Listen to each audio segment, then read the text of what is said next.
Welcome to the Money Watch Show. It's Saturday, May 31st. And I think this is kind of it. This is the end of college graduation season. So congratulations, graduates. Very good job. Now go get a job. You know, it is my great pleasure this time of year not to dole out too much of the financial advice, but just like the basic facts. And I want to bring my co-host, Mark Talercio, on the microphone to talk about what it felt like to graduate from college. How were you ready to manage your financial life upon college graduation, Mark?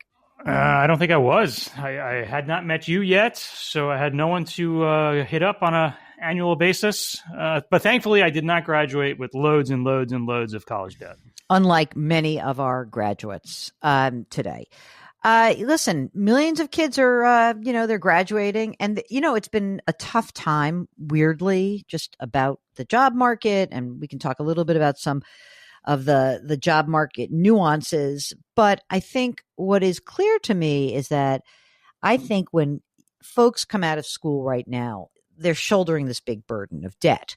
But they're also, I think, maybe not so adept at sort of parsing through what are the important things to do and not do. I think that a lot of folks will get their degrees and their parents are going to give them advice and their friends are going to give them advice. So let's kind of cut through with some of this. And we're going to start by giving you the audio from a recent television segment I did on CBS Mornings about college graduation season. And the hosts of this segment were Adriana Diaz and Tony Dokoupil. And we started the conversation with what's going on in the job market right now. And then we did a little bit more on the career stuff. But then I really want to dive deep with you, Mark, about some of the other issues about their financial lives that people need to think about when they're starting out. So let's do this. Let's play the segment. Again, this is just recently, and we'll come on the other side of this. Mark and I will talk through some of the things that we think are important for you young graduates or anyone restarting their financial life. So here is a segment recently from CBS Mornings. You know, we keep talking about how there's so much economic uncertainty, but what is the job market like for recent grads? You know, it's not great. It was so much better a couple of years ago. Right now, what we're seeing is the unemployment rate of recent college graduates ages 22 to 27 has gone up to 5.8%. That's a full percentage point above where it was a year ago, a couple percentage points above where it was just a few years ago. So it's competitive out there. Now, of course, having a college degree usually does mean you're going to earn more over the course of your lifetime. So don't say, oh, I wish I didn't do that. But you're going to have to buckle up. It's going to be a difficult economic scenario to land that job. I always tell young people that you should take any job, just start working. You can always make a change later, but don't just sit at home. Do something. I totally agree. So in honor of this segment, I went out and did some crowdsourcing. I went to my podcast audience and said, give some advice to our viewers. And people came in with really good advice. And one of the best things that someone said was a recent grad who's maybe 30 years old said, hey, you know what? Practice your interviews. You've been on Zoom screens. You're face-to-face now. It's very different. Also, make sure that you are actually looking at what kind of job you want, but don't wait for that job. As you said, Tony, get into the industry. Get your foot in the door. Work in an organization or an industry that you'd like to be in, and don't get precious about it. Landing a job, earning income, that is the most important thing. Mailroom is worth it. So a lot of people are graduating with student loans. I certainly did. What's your advice to them? Should they defer? So the first thing to do is to go to the government website. So if you have a federal loan, remember 90% of loans are federal loans, so studentaid.gov. You want to wrap your arms around, what do I have? Remember, you could have more than one loan. You want to know what is the interest rate, the amount owed, and the payment that you're looking at. You may want to consider an income-driven repayment plan. That can be very helpful. But to be clear, you get a lower monthly payment in exchange for a longer repayment period. I think that many people were just going to say, oh, well, I'm in deferment. That's great. I'd get in the habit of doing it. Automate those payments. Remember, if you miss a payment, the Department of Ed is reporting this to credit agencies, and this can ding your credit record quickly. So automate it, get your arms around it, and then we'll be here to guide you for the rest of your career. And make a budget. Or just track what you're spending. Track what you're spending. Don't go crazy. Mark, when I was doing the prep for the segment, I was actually very surprised to learn that, listen, getting a college degree is definitely still worth it, but it's tough out there. I thought it was interesting that when I went out and sought advice from recent graduates, basically kids like 20 to 40 years old, that so many people said, say yes. Say yes to opportunities. Don't be so precious and wait. Get out there and work. I think that is something that we need to really stress, that people have to really dive into the labor market and start somewhere. I would agree. And you say it's tough out there, but I would say it's probably a lot tougher if you don't have a college degree. So yes, definitely still worth it. And yes, say yes, yes, and yes. I remember when I had my first, real serious internships and early jobs in journalism. I mean, I never said no. I said yes to every possible shift that came my way. It didn't matter what time of day it was, if it was in the middle of the night, if it was on the weekend, if it was on the holiday, if it was a last minute phone call to fill in for someone sick. I never said no. You all, what else you said yes to? When Harvey, the guy who was running CBS Radio, said, do you want to be Jill's producer for a weekend radio show? You said yes, right? Let's do it. And all that is to say that you don't know where certain things lead. You really don't. So I think that's important. I also want to be cognizant of the fact that if you are graduating with student loans, it's tough out there. I think that many people have been asking me about, well, isn't it just I am in forbearance? Should I just not pay? Should I wait? Just get your arms around these loans. Figure out what you have and make sure you've got a game plan to get you where you want to go. Those student loans, I don't know if you've been reading about this, Mark, but because the Department of Ed has started to report those late payments to credit reporting agencies, what we have been seeing is that the actual credit ratings of people who are coming out of school with debt are getting killed. So I think it is very important that you make those payments on time. You set up a automatic payment plan so that you're never late.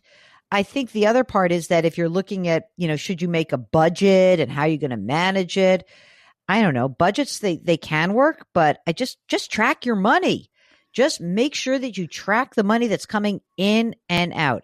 One question I didn't get to, Mark, on this in this segment, I'm going to give it to you. You ready? A lot of young people get information from social media. You say to be careful. Why? Why, Mark? Why should people not take financial advice from finfluencers on TikTok? Well, I can say none of that stuff existed when I was just coming out of school, thank goodness. Because I would say the vast majority of these people that you see on social media, and I have to say, Amanda sends me a startling amount of this stuff. 99.9% of these people have zero credentials at all. The rare chance that I'll actually watch something that she sends me just to see exactly what it is. Most people have no idea what they're talking about. I mean, it's pretty incredible that people are willing to take that advice. That's the other part that's crazy to me. That wait, you don't think to yourself, where does this information come from? Who are you? So I really want to make sure that people are aware that, if you may not even realize it. It may be that you don't even realize for your own kids, don't take this at face value. Make sure that you understand who is giving the advice. Okay. Who is giving this advice? What credentials do they have? Maybe you should be calling Aunt Jill and Uncle Mark. You're really not an uncle, but you are an uncle. But you know what I mean? Maybe just maybe. Okay. Also, you're starting a new job. Now you have all these benefits. Mark, what should you do if you have a health care option through work, but you also can stay on your parents' health plan until you're age 26? Which one should it just be about which costs less for the kid? I mean, that's probably how most people are going to make the decision. I would probably opt to go with the workplace plan. I would probably just want to get into the habit of doing it on my own and not relying on my parents, but that's just me. Yeah. And listen, let's say you are going to do it with your parents. Why don't you offer your parents some money? That's a nice thing to do. Parents, you could even say, oh, I see that. You're going to get the chance to stay on my plan.